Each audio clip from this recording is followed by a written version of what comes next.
Welcome to RH Vodcasting. Today, we have the pleasure of welcoming Steve Bruce. Steve Bruce is one of Asia's independent LinkedIn trainers, having worked with high-profile brands such as AIG, Foodpanda, Avolo, University of Hong Kong, HKTDC, Trade Development Council, China Daily, Expat Living. You've trained over 2,500 people to use LinkedIn effectively, everyone from business owners, senior executives to corporate teams. You have over 30 years of experience in the marketing industry, including over 20 years as the head of your own business, SB Consulting. So we hope that you will be well positioned to help our listeners learn how to market themselves. Your slogan is marketing that makes sense, which I think resonates with a lot of people who struggle to tell their story in a clear and concise manner. So hopefully today you should be able to help us give a bit of insight on how people can improve their personal brand. Welcome, Steve Bruce. Great to be on the podcast. Thanks for the invitation. You're very welcome. Let us start. Typically, we like to start with what made you the person you are today? A little bit about your early life. You obviously grew up in West London. How did this impact your personal outlook on life, and how do you feel that your background differs from those of the current generation? I'm the son of a British Army soldier, so I grew up moving around the world. From when I was very small, we used to move like on average once every 2.5 years. So I've lived in different countries, like obviously the UK, Malta, Belgium, Germany, and Northern Ireland was one place that we lived as well, and Shetland. So I've moved around quite a lot. Before I was 17, I'd lived in more countries than many people visit in their life. So I'm quite used to moving around. Obviously, having an army dad is not a normal upbringing. It's quite strict and militarized, but having lived in different countries means that I find it very easy to talk to people and to make connections with people very easily. So that's one of the benefits I got. And some of the discipline that I got from my dad, I didn't always enjoy it, but some of it I've carried forward into my adult life. Like stand up straight and iron your trousers properly. Fantastic. Brilliant. And coming out of your experience sort of living with your family, that kind of discipline with your father, you then headed to Brooklands College to do a Bachelor of Technology in Electronics. Why did you choose to study electronics, and how did this shape your future career path? So my father was in the Army in the Royal Signals, so he was doing electronics with them. So I kind of wanted to follow into a related industry. So I started studying electronics and working in electronics. The trouble is I'm colorblind, red-green colorblind. So electronics is not a very good career because we have to read resistor codes, which have got many different wires. And funny story, for the first job I had, we used to make units that measured electricity for electrical companies. And me and the boss were colorblind. So we were forever blowing up units. I don't know how we survived. And after that, I worked for a company that made laser-guided tunneling equipment. So they dug the Channel Tunnel, for example, and all these big tunnels. But again, it wasn't really very people-focused. I'm very much a people person. So after doing that for a few years, I decided that I was going to do something else. Brilliant. So let's talk about that something else. You mentioned to me before about how you spent a little bit of time backpacking before you came back to the UK and settled down. Can you talk a little bit about that first job at McCann Erickson and what your attitude to life was like in your kind of early 20s? Well, yeah. So after I left the electronics industry, I was a bit lost, to be honest, and I spent my summers working in places like Tenerife, Ibiza, and Greece. I just go and work in a bar and just come back. But on one of those trips, I met a girl who basically changed my life. It was like 1987, I think it was, and she was working as an account executive in an advertising agency in Leeds. She had a company car and a file of fax and did awesome things every day. And seemed to go to cool events every night. And I was like, I want a job like that. So she basically inspired me to get into advertising. I didn't have any qualifications in that field. 2 books that I read that she gave me, The Fundamentals and Practice of Marketing. It's still one of the best books ever written on marketing today, highly recommended reading. And also Ogilvy on Advertising, written by David Ogilvy of Ogilvy Mather Advertising, and talks about what is advertising. So I read those 2 books, started interviewing for jobs, managed to secure a job working for McCann Erickson in London. And yeah, that was kind of how my more serious life began. Brilliant. And I hear you recommended those books to one of your friends, and they helped change their career as well. Yep. One of my friends, Jason Van Haften, he was working in NatWest Bank, as it was then, as a teller. But he always had ambition. He's a very smart guy. And I gave him that book, The Fundamentals and Practice of Marketing. And again, that changed his life as well. He ended up as the marketing director for the Ministry of Sound at one point, and now he runs his own very successful media agency. In fact, he actually predicted how popular podcasting was going to be about, 5 or 6 years back, and is actually doing it super well as well. It's just done so well. I'm so proud of it. Brilliant. We should encourage our listeners to check out his podcast. Yep. Okay, so going back to this first job at McCann Erickson, your brand portfolio included, amongst other brands, Coca-Cola. And during this job, you were responsible for buying TV airtime, where you ran spots on the ITV network with up to £1 million budgets per campaign. Can you talk a little bit about your role and how ad and video marketing has changed from those earlier days? Yeah, indeed. Well, when I first started doing that job, a good media buyer could make up to 15% difference on a campaign for the client in terms of value delivered. So at the beginning, when I first started, we were allowed to just over-deliver on the campaign. Our job was to manipulate the spots in the schedule. We have a target audience that we need to reach. So for Coca-Cola, it's 16 to 24 adults.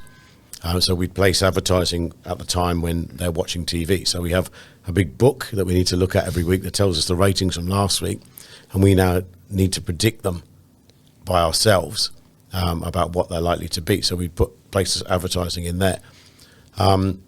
These days, that's changed. It's all done by computers now, and pretty much all the fun's gone out of the job.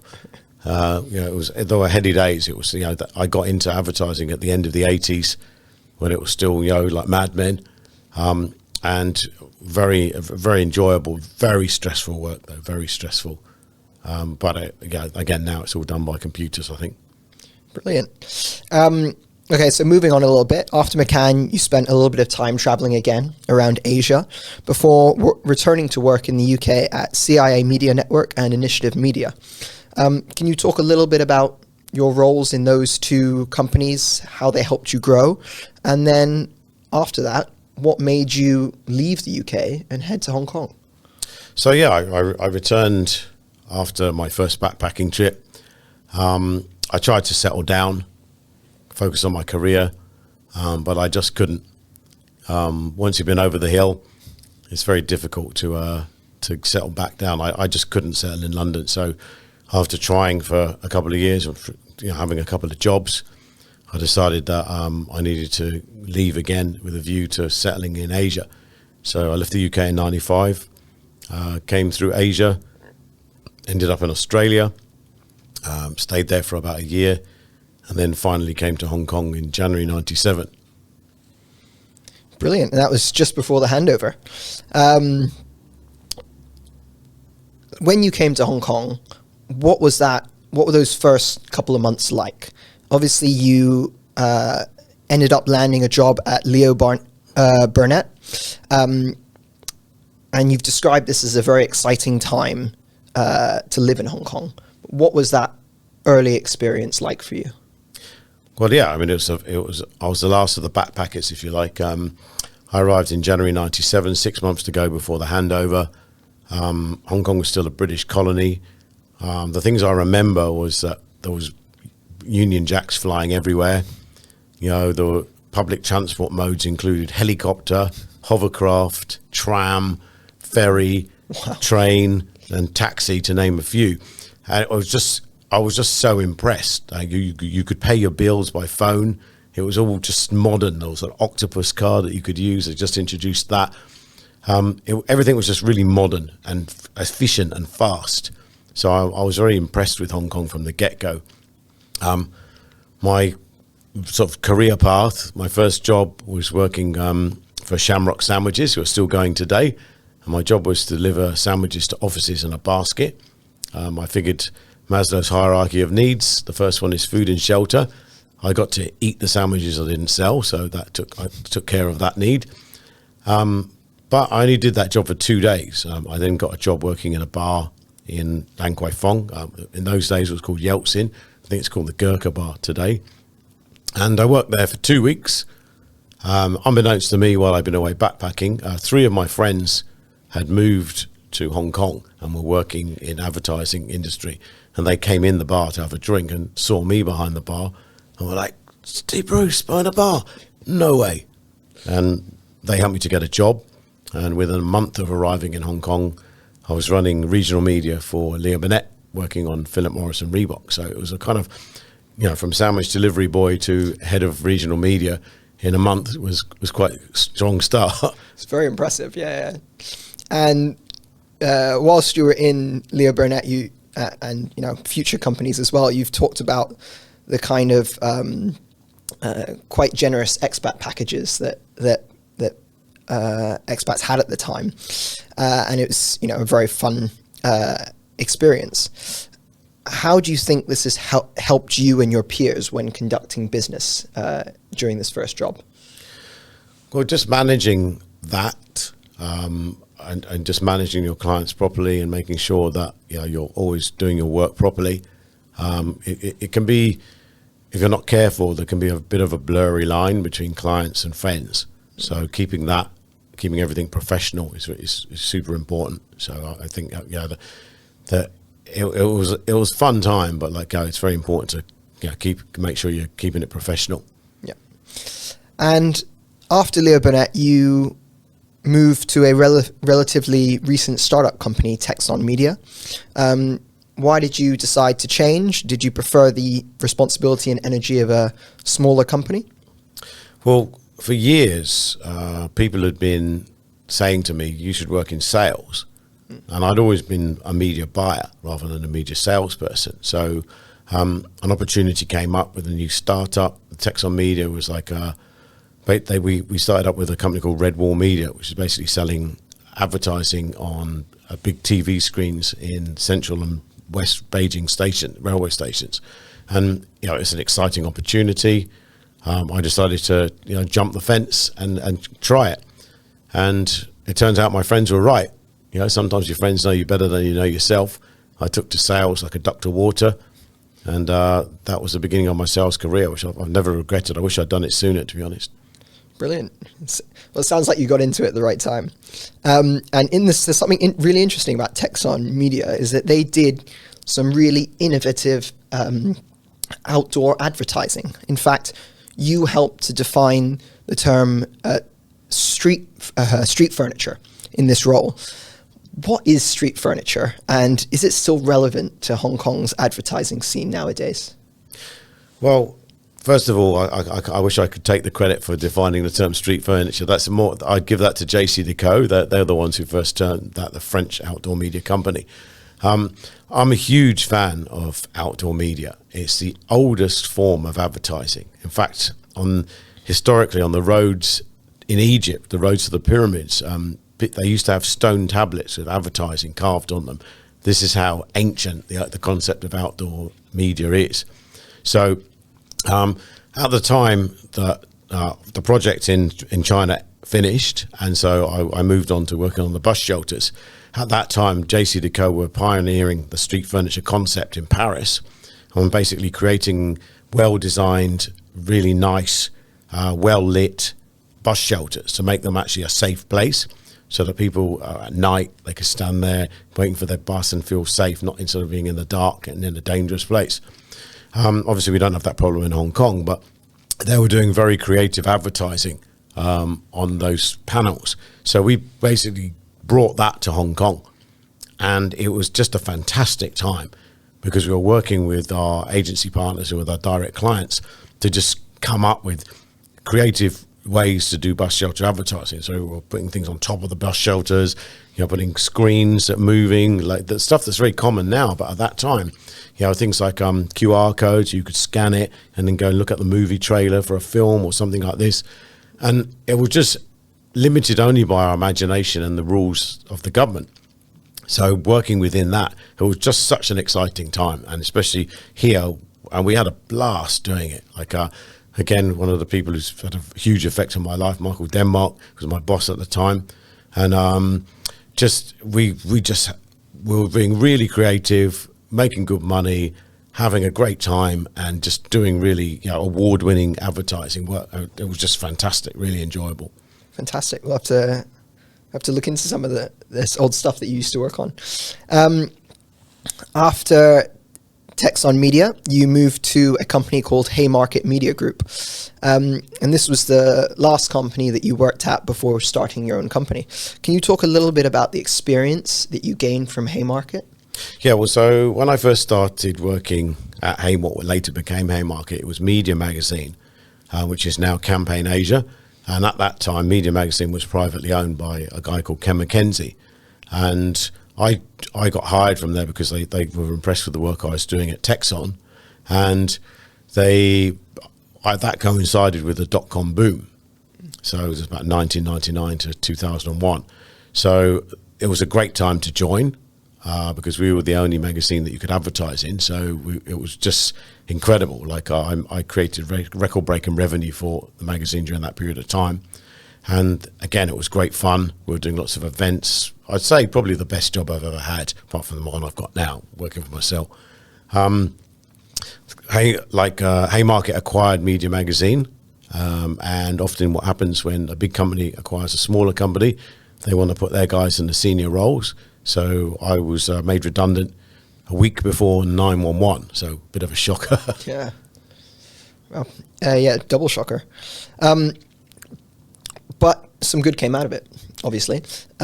You then went on to found SB Consulting more than 20 years ago in Hong Kong. And nowadays you are a leading LinkedIn and marketing trainer. But what drove you to start this company? And what was the early focus of the business, considering that LinkedIn only really became relevant around 2007? Well, so when I left Haymarket, it was, again, the economic climate was, around the time of the Asian financial crisis, then obviously 9/11, and this affected global business. So nobody was really hiring, like for full-time roles, but I had no trouble at all securing consulting work. So, but my clients were saying to me, we can't write a check to Steve Bruce, you need to set up a company. So that's why how the originally named SB Consulting was born. Now, and I just never looked back. I just kept getting work. I just branding and marketing work, and just kept going. Now, LinkedIn started on May the 5th, 2003. It's just at its 20 years anniversary. It's also my birthday, so I've got a nice birthday present from them. And I've always been a fan of networking. I'm a great believer that it's not what you know, it's who you know. And you want to be the kind of person who can get things done, who has a big network and can get things done. So the value that you add to your clients is way more than just what your job is. So I was very happy. I used to use a service called Plaxo before LinkedIn started. It used to synchronize your email and help keep all your contacts up to date, so that you always have the up-to-date contact information for your clients. So LinkedIn was just an extension of that. I'd been using it extensively for my own business, and it worked super well. It's always worked super well for reaching clients and putting yourself out there. And I started about 2011. It was just too good not to share. So I started offering lunchtime training sessions as part of a networking group I was a member of called the Business Exchange Club. And I'd be just running short sessions, giving tips on LinkedIn, and it started to grow from there. By 2014, it was starting to take over as my main business. And ever since then, I've, again, never looked back. These days, My primary source of income is LinkedIn training. I've carved myself a niche as one of the leading LinkedIn trainers in Asia. Brilliant. I guess I want to really focus on why LinkedIn. You touched on it a little bit there, but LinkedIn as a social media platform has far fewer users than other platforms. LinkedIn, for example, has around 930 million compared to Facebook's, they've just announced that they've reached 3 billion. Why do you feel that other social media platforms don't have the same relevancy? It depends what you're doing. Like LinkedIn is for B2B. So if you basically want to reach B2B decision makers, then LinkedIn's the right place to do it. Facebook works super well for B2C. For example, I've got one of my clients who's a counselor, and she gets most of her business from Facebook. So it's still relevant. And all of the different social medias have their role to play. I'm active on all of them. Like I have an Instagram page, Facebook for Business page. I'm on Twitter. So you do need to use all of them, but where my money comes from is from LinkedIn, because that's where the decision makers are. Yeah. And speaking of decision makers, in the recent Making Sales Social podcast, you described sales as being a one-to-one interaction rather than a one-to-many. With LinkedIn as an online platform, what is the key to using it to build genuine relationships in the real world? And is there a point where people spend too much time on LinkedIn and not enough time out there in the real world? Okay, so there's two parts to that question. First of all, I'm a big fan of one-to-one. So what we're trying to do is identify, target, and connect with decision-making level, budget-holding target clients. So it's about creating a relationship with them and getting them into your network. Your first goal on LinkedIn is to just connect with them. Don't try and sell them anything. Just get them into your network. Once you've got them in your network, then you can start to influence them. If you're posting interesting and relevant content that addresses their pain points, because you need to understand what your client's pain points are, and then talk about those in terms of what's in it for me for your client, then you will start to influence them over time. Now, clients today are very sophisticated. They will they're 90% on their way to making a buying decision before they reach out to suppliers. So if you're not there and visible in the market, you could well be missing out on an opportunity. So I'm a great fan of, once I've connected with a client, or once I've got interest from a client, I want to get that conversation into real life ASAP. So I'm a great believer that the best business is still done face-to-face and with a handshake, and particularly post-COVID. I find now I'm delighted to go to a client's office and meet them face-to-face, and they actually really appreciate that you're willing to make the effort as well. So, and just having that face-to-face connection with people I think it's never been more important than it is today. Fantastic. And in terms of not just the content you post, but also about how you present yourself on LinkedIn, are there any key tips that you can give our listeners on how to create a profile that helps them to sell themselves and attract these high quality leads? Well, absolutely. I mean, the core, there are two basic principles of LinkedIn. The first one is the 4 pillars of success. So in order to achieve success on LinkedIn, you need to do 3 things that result in the 4th. So the first one is that you need to have a strong profile.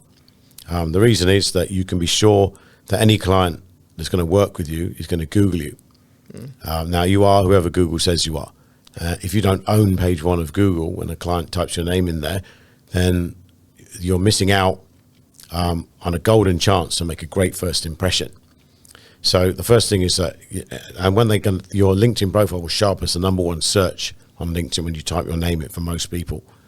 And so at that time, you have a once in a lifetime golden opportunity to make a great first impression. So the client will look at your LinkedIn profile. If that's strong, then we can get to stage 2. The next step on the 4 pillars of success is that you need to know how to use LinkedIn to identify, target, and connect with decision-making level budget-holding clients.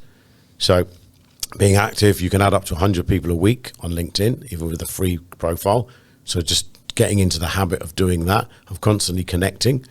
For example, I've been working with a client who runs a training company, and we took her from 4 connections on a company page, or 4 followers on a company page. I think we're up to about 600 now the past few months, just by adding people one by one, and also reaching out to people, decision makers, HR decision makers, and adding them one by one, sending them a note with a connection request.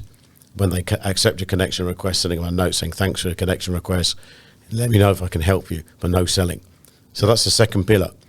So the first pillar, strong profile. Second pillar, identify, target, and connect.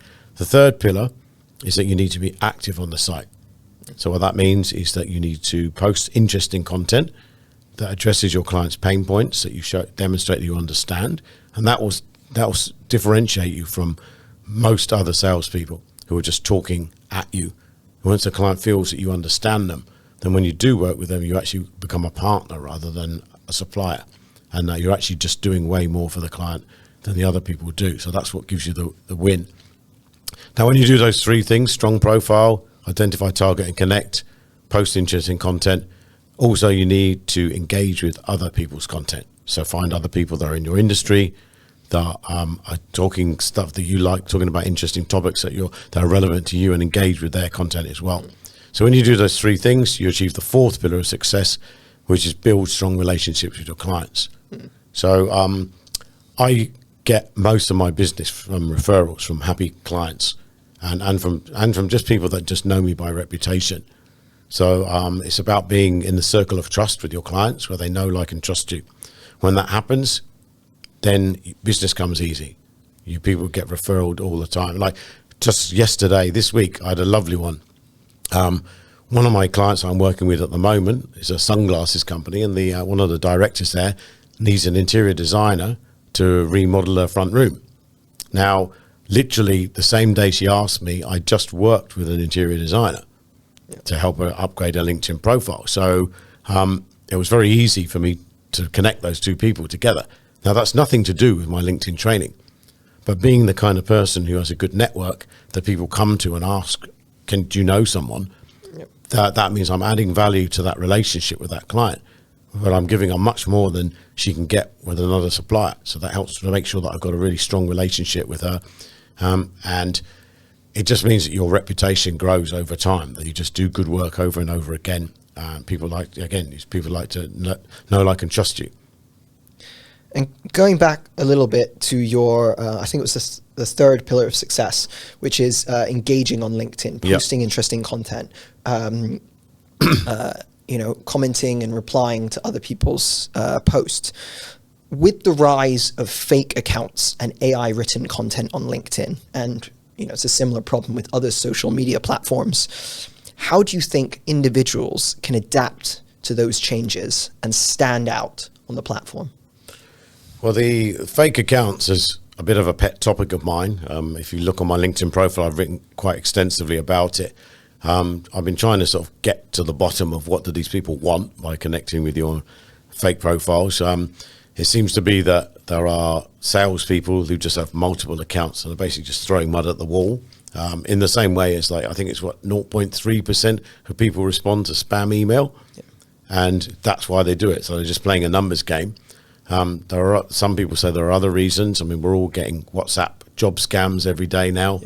How do we? This is why 1-to-1 is more important than ever. Than making sure that who you're targeting is, or you want to talk to, knows that you're a real person. So far as the AI stuff goes, I'm not a fan. I don't think this ends well for us. I think it's going to get too smart way too quickly. And they talk about the singularity where we can't tell the difference. I think that's going to come very soon. I've been playing around with ChatGPT on my phone, and it's worrying. For example, I was in Vietnam recently for a friend's wedding, and the best man was struggling to write a speech. So I just put into ChatGPT, please write a 5-minute best man speech. And what it came back with wasn't bad at all. It could have been easily adapted. If you weren't comfortable at public speaking, I've given best man speeches similar to this one. Yep. And it's quite shocking. More fun.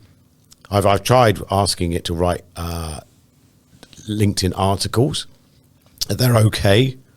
I can still write it better, but if you just want something quickly that you can just edit into something better, it works pretty well. So in terms of actually being able to generate content quickly and with less effort, then that is a tool to be used. People are saying AI will not take your job. Somebody using AI will. So the danger of it, in my opinion, is that the barrier to entry for so-called expertise has been greatly lowered. So what it means is that somebody could come into any market claiming expertise, just using ChatGPT to write articles and produce content that presents them as an expert without necessarily being an expert. One of my other fears is that without proper fact checking, so-called facts will go out into the public, and repeated enough times, people will believe them as fact, and they may not be true. So I worry about that, and obviously that leaves it wide open to misinformation and stuff like we've seen in past elections and Facebook and all this kind of stuff. Yep. It's that's a real worry. There's a copyright issue, which is going on at the moment about with the AI that makes pictures. Oh, Midjourney. Yeah. I mean, that's terrifying how good it is. I mean, it is. I don't know how. I don't see it ending well for us. I think it's going to get too smart too quickly. Maybe I sound like a Luddite, but I don't trust it at all. I think a lot of people share your apprehension. Elon Musk asked for a 6-month suspension of AI. I think that's so he can catch up. Probably. Okay, so, and obviously a lot of this AI is going to be the implications are going to be dealt with from the younger generation. And speaking of which, nearly 60% of LinkedIn users are now between the ages of 25 and 34 years old.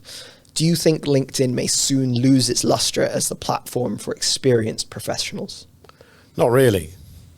The oldest millennial is now in their 40s, early 40s. So they're getting into management jobs and becoming decision makers.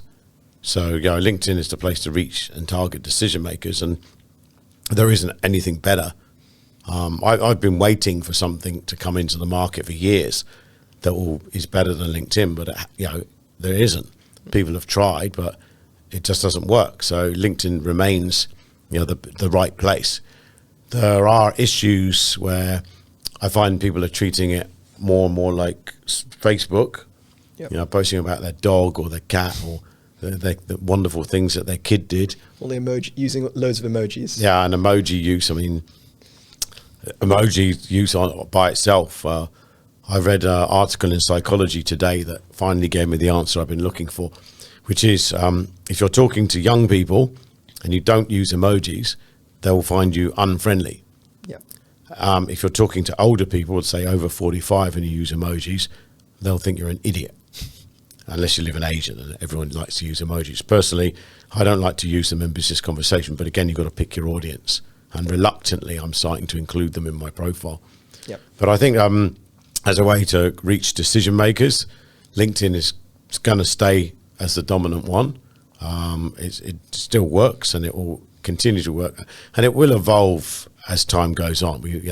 Different generations use social media in different ways. The younger generation have grown up with social media.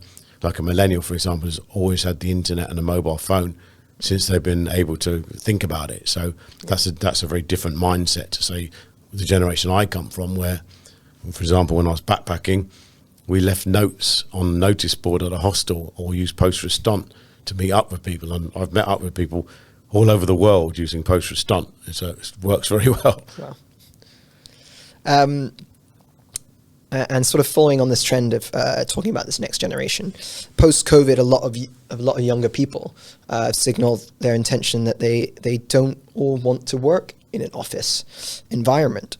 And employer branding is becoming a very hot topic, not just in Hong Kong, but around the world. How can employers and businesses rebrand themselves to attract and retain this younger talent? Well, it is a serious problem. Ask any HR professional, and they will tell you that this is one of the biggest challenges, particularly for Gen Z and Gen Y, to attract and retain them. These days, the younger generation are a lot more fussy. First of all, they want to work for ethical companies who've got ESG goals, sustainability, CSR goals that are very clear, that are nice and are not destroying the planet. So there are lots of studies that prove that younger people particularly would work for less money with a company that's got a better reputation. So definitely the new generation care a lot more about this kind of things, and they want to work in a non-toxic workspace that's going to encourage and develop them personally and professionally. That's going to be flexible. I think for the work from home thing and remote working, it's a double-edged sword.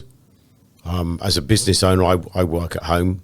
I've been doing it since COVID started. Basically, I was forced to do it, yep. And I'm kind of used to it now. I'm lucky because I've got my own office space so that works well for me. But I worry that some employees will not take it seriously. They can't be trusted to be at home and yep. do their work. So there are two parts to that. As long as you get your work done, nobody should care. But what we are seeing is the trend of quiet quitting, which is quite a thing these days, where people are basically doing the bare minimum to not get fired. Yep. And just having fun. Work. They love to work at home. I mean, some bigger companies use on their laptop, the company laptop, they can see when you're online.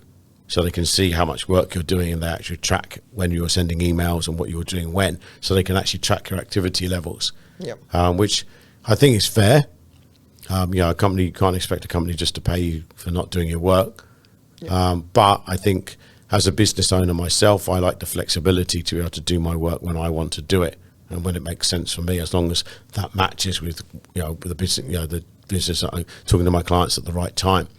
So I worry that the lazy people who will try to abuse the system. I think the answer is actually company laptops, yeah. Or that you have to log in that shows that you're there and working, yeah. So that so the company can see when you're there and what you're doing, and track your activity levels. So I don't know. It's I think big companies, they were very happy during COVID because they could reduce their office space and save money. Yep. But now they've created this monster of work at home, and now they want them to come back in because they don't trust their employees. And so I don't really know how that's going to work out, to be honest. But it's, the main thing is that it's just, you've got to make sure that your company is looking good and is showing the market that you've got sustainability goals, that you've got corporate social responsibility goals, that you're a nice place to work, and that it's inclusive, and that it's you're going to train and develop your team, and that you've got happy staff. Yeah. Now I want to move on a little bit to some of your other skills, and other roles, better to say. In addition to SB Consulting, you are also a very accomplished DJ, having DJ'd for Ozone, W Hotel, Amani Prevey, The Pawn, Aberdeen Boat Club, Discovery Channel, and even Cock and Flat Music Festival, just to name a few. How do you balance having two very distinct roles, and have they been complementary to your business success? It's a good question. I actually keep these things separate. Like I never talk about my DJing on LinkedIn, for example. I've only ever had one client who booked me to DJ for an event, who then became my LinkedIn client.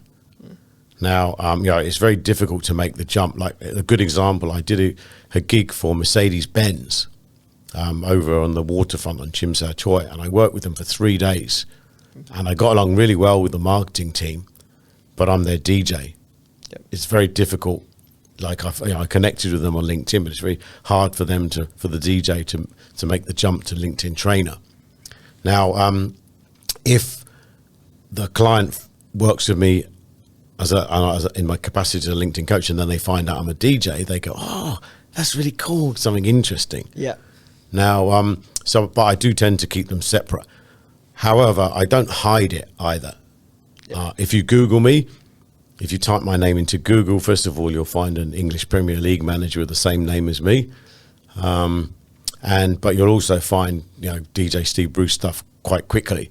Yep. So I'm lucky that I've lived in Hong Kong for so long that most people know me from when I was very active as a DJ. These days, I'm mostly doing private events, and they mostly in the daytime.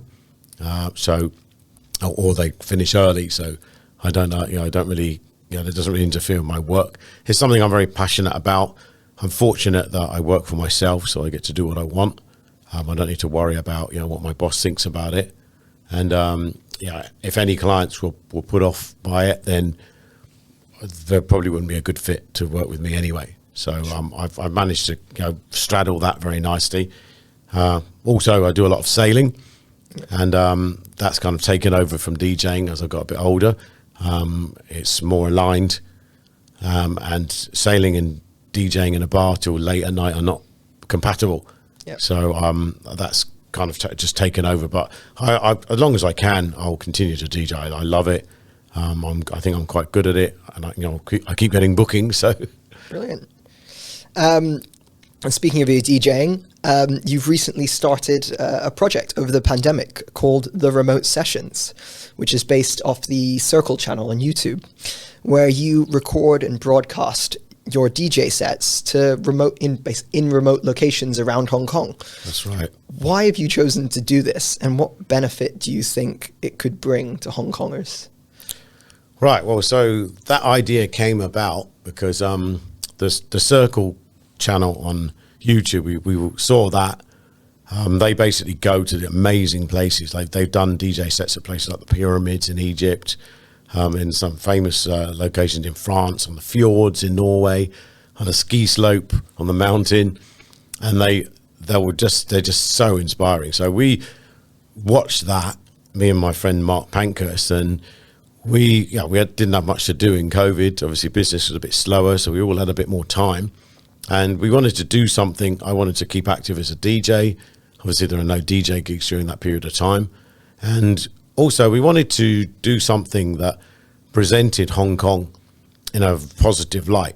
So, during the pandemic, prior to the pandemic, we had the protests and all this. There was a lot of negative stuff going on, and people's view about Hong Kong was very down. So we wanted to do something that presented Hong Kong in a positive light, and highlighted what a beautiful and amazing place we live in, and combining that with something that I love, playing music, was amazing. It was a good project to do. So it was really good fun as well. It was very last minute, because there was 4 of us doing it, because we had to maintain social distancing. So Mark and his son were 2 of the cameramen, and at the beginning we were only allowed to have 2 and 2. So we had it that we could easily split up if anything happened, and we never really told anyone we were doing it. So it really was remote. We had lots of people coming to us going, "Oh, tell us when the next one will come," and we're like, "No, not really. It's remote."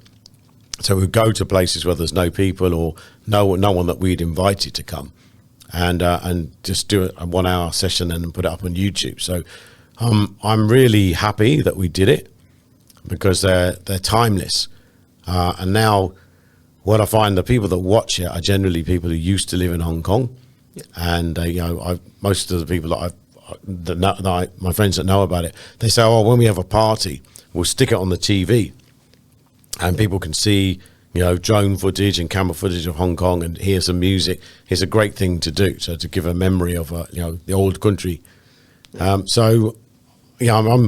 very proud that we did it. I think it definitely achieved the goals that we set out to. Yeah. Well, I encourage all of our listeners to search The Remote Sessions on YouTube, so they can check out for themselves. Absolutely. Exactly the magic. And you have another skill which you tend to keep quiet, in that you are a hypnotherapist. Why did you choose to learn this skill? And did you have any experience with hypnotherapy prior that encouraged you to learn more about it? Well, the hypnotherapy kind of just evolved naturally. I've always been a big fan of personal development. So, my personal development story started with doing Anthony Robbins' Unleash the Power Within. I've walked on those red hot coals, and that got me interested in NLP, neuro-linguistic programming, which naturally led to having an interest in hypnotherapy. And so I started doing that. My focus has been on phobias and addictions. So specifically, I've worked, the two areas that I work with people on are smoking, giving up smoking. I've got 16 successful cases of that so far, which I'm very proud of, because if you stop smoking, you're basically going to live 10 years longer. Yeah. So I'm helping people to live longer, which I'm all about. The second thing is, phobias. So I've worked mostly with, people, fear of flying and fear of public speaking, most notably. And two cases I've got from that. One guy is a banker. He just couldn't speak in public. He's on the global call. He couldn't even do that. And his boss said to him, look, I can't promote you if you can't get over this fear of public speaking. So we worked together and we cured that for him. I'm pretty sure I made him millions of dollars. I'm sure. In salary because of that, millions, because that was a few years ago now.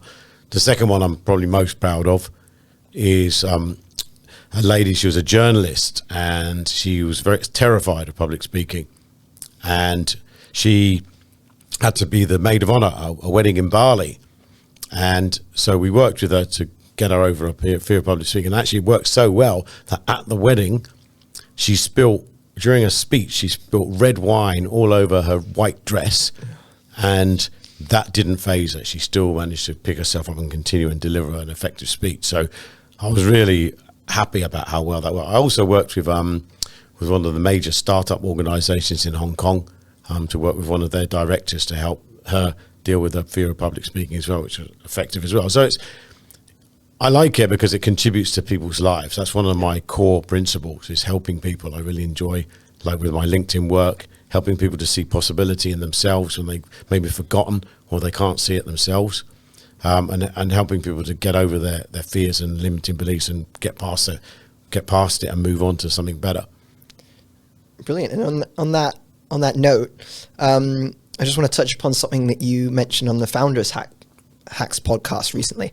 You talked about how what makes you feel good doesn't always make you feel happy, and you've always advocated that us entrepreneurs should take the time out to balance our work life with our mental and physical health. Can you speak a little bit about any of the struggles you've had with this, with balancing this in your life? Absolutely. I mean, obviously, as a business owner, there are things that they don't teach you at startup school, like when the client didn't pay you at all, or or that you get paid in 90 days or 120 days, managing your cash flow, being disciplined, particularly working at home, get up, dress up, show up. For me, you see how I'm dressed today. This is how I dress every day, even though I'm working at home. It helps get me in the mood that I'm in business. When you work for yourself and working at home, it's very easy to end up, it's 11 o'clock in the morning, you're sitting on the sofa in your underpants, trying to kid yourself that you're running a business. So it's very important to have the right mindset and to stay positive. And it's important to get out in nature. And particularly during the pandemic, I really got present about that. The things that kept me sane is hiking and sailing and just getting out in nature every day, go for a walk, and also meet people. It's very easy to isolate. Even now I find, like the other day it was raining, I didn't leave my house for 24 hours, not even stepped outside. And it's really important not to make sure you go out. Yeah. And so I try and set up some errands to do and make sure that I'm getting out of the house every day. And you just don't isolate. I've got lots of friends who had problems. I had problems during the pandemic as well. It wasn't, it's very difficult. Business is not good. You're on your own. You're not seeing people all the time. Very easy for it to end up with poor mental health. So I think it's really important to talk to your mates and also check in on your friends. Mm-hmm. It's like if you know someone who lives on their own, is working at home, give them a call. say, look, let's meet up and get them out of the house and just make sure that everybody's looking after each other. One particular case was a DJ friend of ours who actually ended up committing suicide, and it was so sad that she slipped through the cracks because nobody was there, and we all thought she was fine. She was presenting a really strong, powerful image of herself, and actually she was not well at all, and she ended up committing suicide. So that really made me think. I was actually working with Chris Kime, is a copywriting friend of mine. We wanted to start up a networking event, a monthly networking event for business owners, to just have everybody get together and just be, are you okay? And check in and just take care of people. That was a big shock that happened, and it really reminded me that it's important. Just no man is an island. You need to be. We're social animals by nature, and it's really important to take care of ourselves, but also take care of our friends and the people around us as well. Yeah, I think Hong Kong doesn't put enough emphasis on this, on mental health at all. And I think, even I have to remind myself that just because people seem fine on the outside, that it doesn't mean everything is fine. And sort of continuing a little bit on that thread, I do think it's important that we all take time to, as you said, improve ourselves and make ourselves better, a journey of self-improvement. Do you spend time training and upskilling yourself? And do you have any recommendations for people who want to learn how to grow continuously throughout their lives? Absolutely. I mean, I'm a lifelong learner. The two things that I use to sort of keep myself improving is Audible. I love Audible. I'm an auditory personality. Obviously, as a DJ, I like listening. It's my primary mode of learning. And so Audible works super well for me. But I find in a busy place like Hong Kong, I don't really have time to read books. Yep. Because I don't have a commute, and I just don't sit down. I don't make the time to do it. But so what I do with Audible is my rules are business and personal development books only.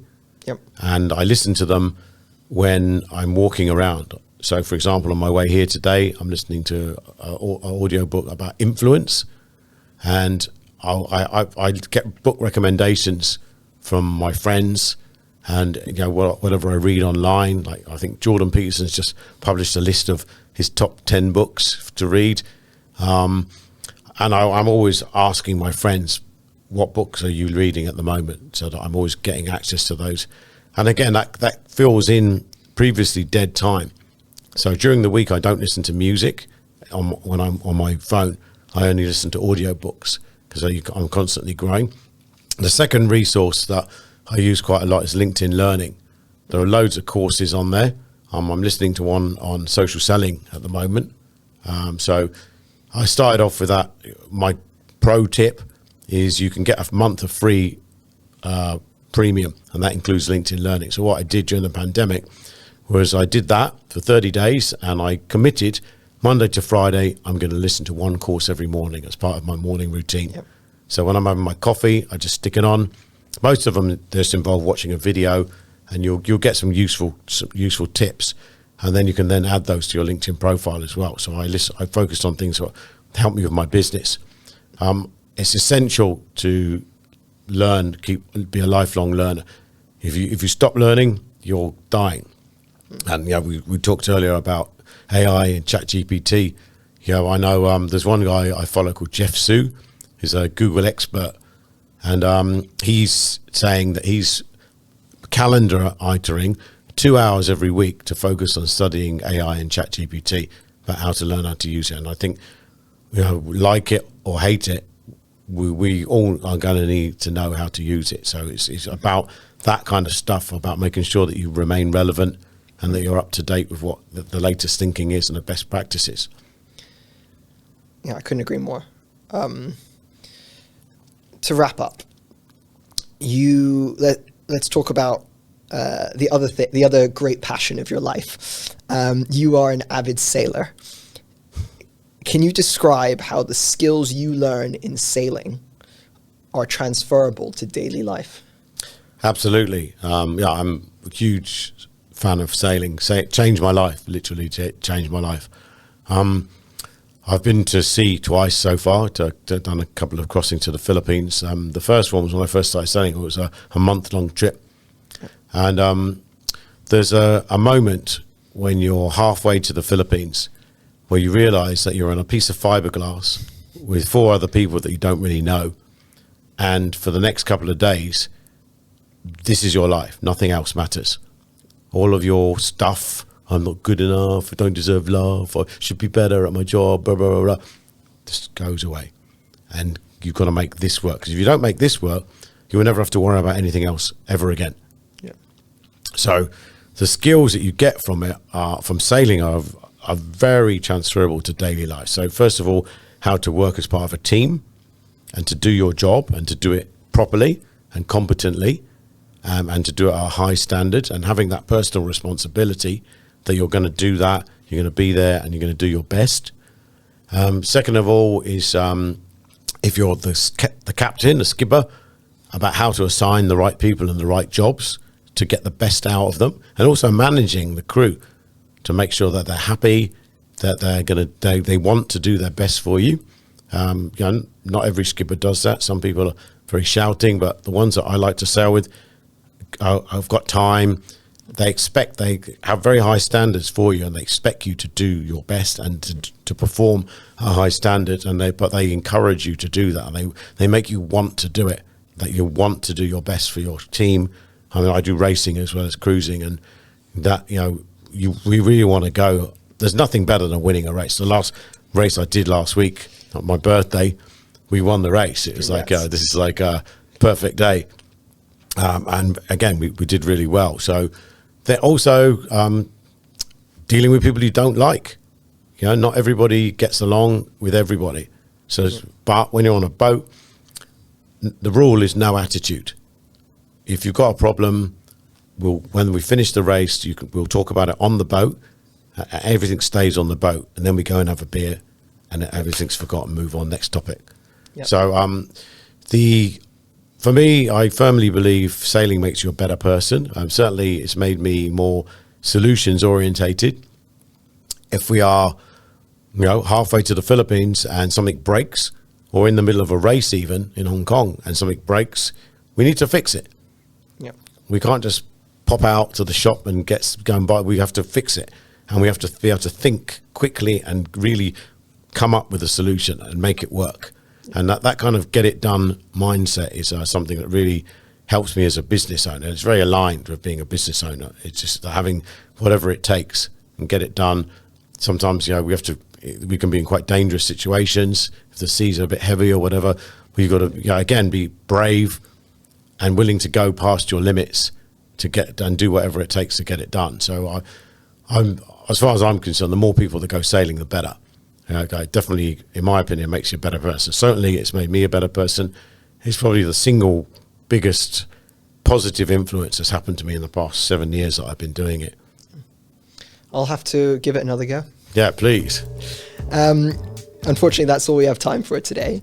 Thank you very much, Steve, for all of your insights. And we hope our listeners will be able to grow and learn from all your experiences. If anyone wants to get in touch with Steve for LinkedIn training or personal branding, you can reach out to him via LinkedIn or via his website, linkedintraining.hk. That's right. So, well, thanks for having me on the podcast, and cheers. Thanks again, and thanks to our listeners.